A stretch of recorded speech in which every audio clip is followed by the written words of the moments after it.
Yeah, but I mean, talking about electric vehicles, this whole thing with Tesla, we always talk about, when I say we always talk, we often talk about Tesla, but, in my mind, it's always been like an American thing, like Tesla's in the US and whatever. But I was actually quite surprised to see that it's started to dominate in Europe as well. Yeah. I see back in 2019 they were struggling a bit, and their sort of like competition was Nissan, which I was actually quite surprised at, because I mean I know Nissan's got the Leaf. Well, I'm not sure that's the same. It's like trying to say you're competing a Nissan Sentra with a Ferrari. They're not the same genre of car. That's how Tesla came to the market. It was the performance vehicle. You did have a standard sedan, but it was about the performance, and it was it was being talked about because of the transition where people are getting into having the electric technology foisted upon them, and some people worry about the performance. So that's how it was portrayed. All the other vendors or manufacturers who were making electric vehicles, and there were a few, they were making your runaround, your day-to-day cars. They weren't in the performance market. Yeah, They were sure. about volume. But Tesla's come in and gone, you can have a performance vehicle at a lot less price. Absolutely. Still expensive. Yeah. I mean, I suppose when you look at the specs of that car, in terms of its that Model X, what's Model Y. Oh no, but there was Anyway, I was looking at the performance of that vehicle. I mean, shit a brick. It's like 500 kilowatts and over 1,100 Newton meters of torque. I mean that's faster than a Lamborghini. Yeah. I mean, it does 0 to 100 in 2.8 seconds. Yeah. It's basically your superbike speed. The G-forces, you when you get out of the car, you actually look younger than when you got into the car. You literally travel back in time. But in North America, it's not actually considered a performance vehicle, eh? No, I know that. Well, no, because there's boundaries to cross there. Except, did you see that? Was it Top Gear, or the other one? Grand Tour. Where they had no, I think it was Top Gear actually. They took the people carrier version of the Tesla, and they took it. I think it was the AC Cobra Club kind of thing. Yeah. And they got these souped up muscle cars, and here comes this little mum's taxi, and it's like, hey, do you want to race? And they all laughed at him, and put this little mum's taxi into ludicrous mode, and it shat all over these muscle cars repeatedly in a drag race. Yeah. Until it ran out of battery, right? Yeah, well, didn't go into it.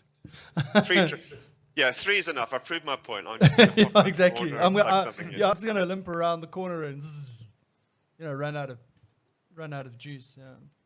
So my biggest question is when is Tesla going to come to South Africa? Because I mean, were we speaking on the show the other day about the guy that's bringing one into the country? He already brought it in. Yeah, Port Elizabeth. Yeah. I think you're going to have the same questions that were happening in the rest of Europe. Okay. Who else sells electric cars in South Africa? So we have Nissan, we have BMW, we have Toyota that do the hybrids. It's they not don't do really- full. The hybrids. There we go. They don't This do is the trust factor, right? Because you do not want to be stranded anywhere when your battery goes flat. So the battery capacities from the Tesla, or the electric cars 8-10 years ago, whenever it kind of emerged, theirs was rubbish. And the charging points all over the country, the infrastructure was in its infancy. Your roadside services didn't work that well. Quite often those things are out of order. So what Tesla's actually been pushing is actually in parallel to them selling cars. They're selling the story going, we've invested in infrastructure in cities to improve the volume of charging points. And on top of that, we've also improved the technology behind the battery. So the batteries are now getting smaller, lighter, and more power storage capacity. And that's a big thing. because it's all about being convinced. If I'm going to switch to electric, am I going to get stuck somewhere? Give me peace of mind. So, Now, I mean, what South you're Africa saying is is slightly different. it's Yeah, not a carry case on. of just, no, it's not just a case of selling a car or shipping the car to South Africa and saying, okay, here's the car, and we've got a dealership network. But what you're saying is that when it comes to electric cars, say like in South Africa, is that it goes beyond that. Like the Tesla, the company almost has to invest in the infrastructure as well Yeah, to they have support to- their they vehicle. The have to put in infrastructure charging. needs to be there. It's about Yeah. reassurance. Yeah, sure. Because you don't want to get breakdown in the wrong part of town because your battery's died. That's Yeah. why hybrids actually had quite a big market, bigger than I was expecting, because Yeah. it was that topping up of reassurance. If you did run out of battery or something went wrong, at least you had options. But like for me, the hybrid is a bit of a sales pitch thing because Yeah, you're still running 1600. no, well DC the thing, engine. no, well look, I mean, you can have an i8, which has got a 1500 turbo Formula One motor in it, Yeah. which is a hybrid, but it only uses the batteries when it's traveling less than 60 k's an hour. Yeah, defeats the point. So, I mean, are you going to drive your i8 at 59 kilometers an hour? 0.9. Eh? 0.9. 0.9. Yeah, cruise control. Yeah, yeah. You know what I mean? Yeah. I don't know. So- So, like for me, the hybrids have been, it's a great idea, but the problem is that the hybrid, most of the time, you're not even using their batteries because you're using combustion engine because of that limit of speed. But what's important to the manufacturer is number of units sold. So, Yeah, I suppose. And Let's- if the buying criteria is that reassurance, then they've got a foot in the door. Lester, just to answer your question, so I would consider buying an electric vehicle. In fact, like I'm 90% sure that like my next vehicle that I'm gonna buy is Will gonna be a electric. Tesla. Gonna be electric. I'm not sure like if Tesla comes to SA, and it's like I'm not going to have like, because between me and my wife we have one vehicle each, so one of the vehicles is going to be electric and one of them is going to be like a petrol or a diesel vehicle that we can use for like for long trips and stuff like that, and one car just to run around town, because like even if you go to Pretoria from Johannesburg, it's like 70k. On a full charge you should be able to do like 280 to 300, even like Nissan Leaf. So you're not gonna get stuck, and then you come back home, you put it on charge, and What if you Next get stuck day. in traffic? well, how can it get stuck in traffic if it's like 60 kilometers one way, 60 kilometers the other way? It's like There's an accident. Traffic is stop start. You get diversions. You get it's yeah. it's impossible. It's impossible for you to get stuck. It's like you're but I definitely think- gonna have more than enough But range. I think that's how it's going to be sold. If and when, it's probably more when Tesla comes to South Africa, you're going to have it in Joburg, Cape Town, kind of, and it's going to be designed for those who stay in those areas who are not going to Yeah. use it to Yeah. drive across the country. Yeah. Well, actually, in South Africa, it would be pretty easy to actually put charging stations every 100k along the major routes, like going to Cape Town and going to Durban. Yeah, but the last thing you want, because there's not enough of them, you and 1,000 other people have all got the same idea on a holiday weekend. You're now queuing at the side of the road. You're 10th in the queue to get your battery a quick shock charge, which is not a full charge, which takes what 15 minutes or so. I don't know. Yeah. Yeah, this suddenly makes your trip a lot longer. And Not you've really. forgotten about one aspect in South Africa. Hijack. Is cable theft. Yeah. Ah, yes. Yeah. Or not cable, but I mean theft in general. Can you imagine some electronic system, solar panel, charging whatever it's going to be? Yeah. It's security is going to be a problem. Yeah, you'll need to maintain security, that's for Yeah. sure. But it's pretty easy to actually install that infrastructure in terms of. So I like- suppose they would have to put them at the petrol station. yeah, right? they had to put them at Put the them petrol at the petrol stations because the stations, infrastructure is already there. All you Yeah, have to yeah. do is like get some solar panels, you know. It's interesting time. So we are not going to be able to buy diesel cars in 2 years' time. In UK. Yeah. No, for us, it's going to be much longer. For us, most likely until like Yeah, it's a 20. trend across Europe. If I look at Amsterdam, all the cars are electric now. You serious? Yeah, and Like everywhere. you pay a penalty if you have to drive in with a non-electric car, You like serious? heavy. How's that Yeah, enforced? yeah. Well, they're trying to keep traffic down for starters, but they're trying to make it greener. Yeah. So, but society is enforcing it now. It's become the norm. They're very conscious of their environment there. But the same is happening all over the place. Okay. The emission zones in London are increasing every year. Well, it feels like it. So it's Emission-free becoming the norm. zones. Yeah. So what does it mean? Like you can't Our drive? buses are run off hydrogen. Okay. So does it mean that like you can't drive a vehicle into the emission-free zone? Is that what it means? You get fined.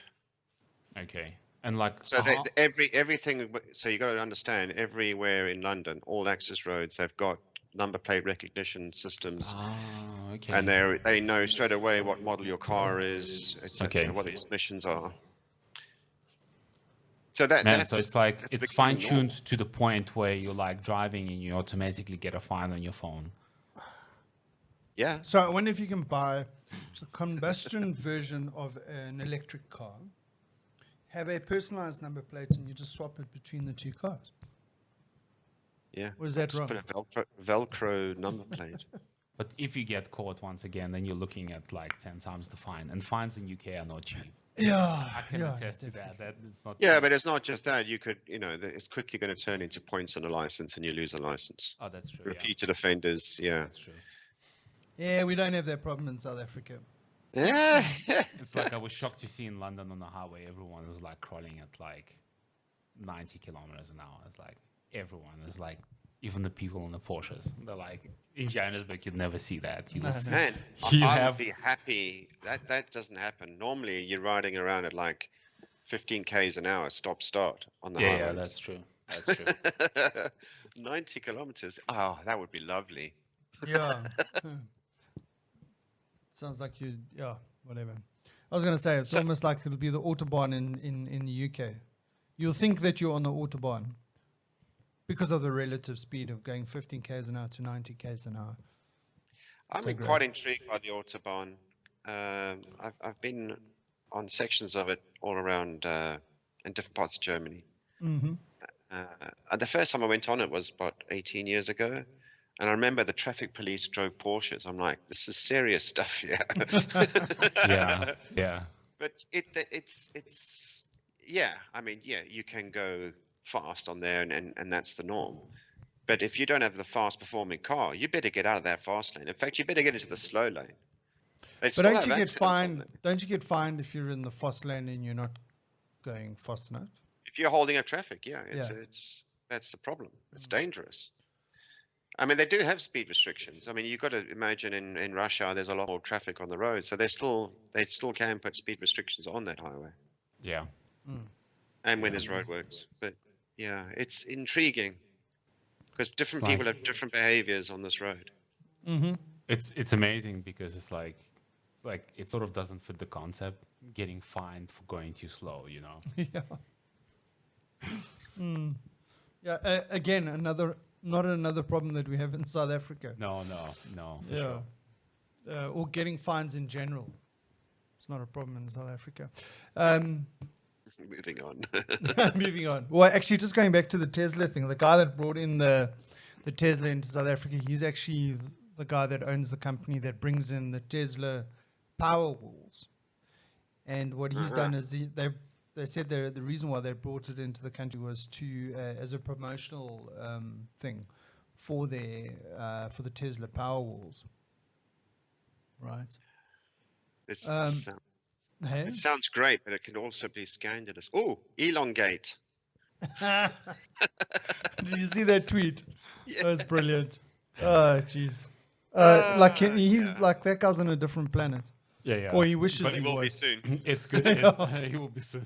But I mean, on those power walls. So do you guys do you know about the Tesla power wall? No, not really. So basically, it's a battery system that you Battery can pack. put in. Yeah, that you can put into your House. Yeah, into your house. You can hook it up to solar panel, or you can hook it up to the main power grid. But Yeah. I thought, let me go check out how much this thing costs. Geez, I don't know what's happened to your face, Lester. How do you mean? You're all pixelated. Like you've gone transparent. Oh. Just paint the window, or wash the window. Go like this. Oh, there, it's much better. Yeah, Okay. yeah, that's much better. What the hell? I don't know. It was like it was repainting. It was refreshing your screen. You know. Yeah, yeah, yeah. So you helped it repaint I it. think Anyway, we've got those undesirable fans those again. those gremlins are in there again. Anyway, so this power wall here in South Africa costs 160,000 rand for the battery pack. Mm. Yeah, I didn't realize, but that's for a 13.5 kilowatt hour battery pack. That's So pretty it's not impressive. bad, eh? Yeah. Because I mean, I suppose that's what you would want in your house. I don't know. So I suppose you would only really need one of those. You would only need one of those to basically Yeah. pull you through 2 hours of load shedding. 2 hours. Yeah. Yeah, because it So says basically, it's a fancy UPS for the house. Well, yeah. Well, I mean, it's basically a deep cycle battery that you essentially could hook up to your solar system. So your solar system would charge the batteries. Yeah, Yeah. yeah. But yeah. So first of all, I was shocked at the price because I thought these batteries were like in 60 there, grand. like 30, No, no. 35,000 bucks So in each. even like a Chinese equivalent of this battery is going to go for like 50, 60K. Is it? Yeah, in terms of the specs. Okay. Yeah.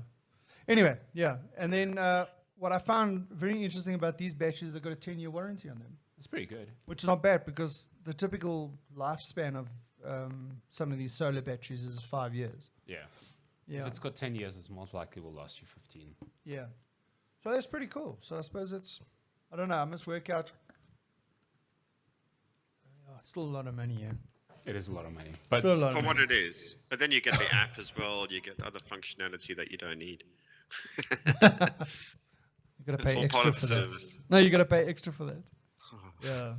So I wonder I wonder what's happening with that. Remember they had that solar city thing going in America, which was Elon Musk's cousin that was running the business. And what they were doing is that they would, instead of selling you a solar system, they would lease a solar system to you.